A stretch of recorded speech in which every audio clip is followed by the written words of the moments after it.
നമ്മൾ ഈ മുറിയിൽ ഇപ്പോൾ 4 പേരിരിക്കുന്നുണ്ട്. ഈ 4 പേരിലും 4 പേർക്കുണ്ടാവണ ചിലപ്പോൾ ഇൻകം ഒന്നായിരിക്കും, പക്ഷേ ആഗ്രഹങ്ങളും ഫാമിലി സിറ്റുവേഷനും റെസ്പോൺസിബിലിറ്റീസും എല്ലാവരും വ്യത്യാസമായിരിക്കും. അപ്പോൾ വിയോള യൂണീക്ക് അല്ലേ.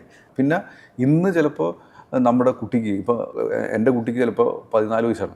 അപ്പോൾ എൻ്റെ രണ്ടാമത്തെ കുട്ടിക്ക് 3 വയസ്സാണ്.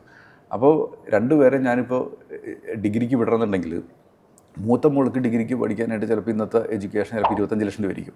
അത് 3 വർഷം കഴിഞ്ഞ് കഴിഞ്ഞാൽ ചിലപ്പോൾ ഒരു 7% ഇൻഫ്ലേഷൻ എന്ന് വെച്ചാൽ ചിലപ്പോൾ അത് 30 ലക്ഷമാവും. പക്ഷേ ഇളയവന് 3 വയസ്സുള്ളൂ, അയാൾക്ക് 15 വർഷം എടുക്കും ഡിഗ്രിക്ക് പോകാനായിട്ട്. ഈ 15 വർഷത്തിൽ കൂടും. അപ്പോൾ ഈ 15 വർഷം കഴിഞ്ഞ് കഴിഞ്ഞാൽ ഇന്നത്തെ 25 ലക്ഷം രൂപ എന്ന് പറഞ്ഞു കഴിഞ്ഞാൽ അന്ന് മിനിമം 1 കോടിയുണ്ടോ.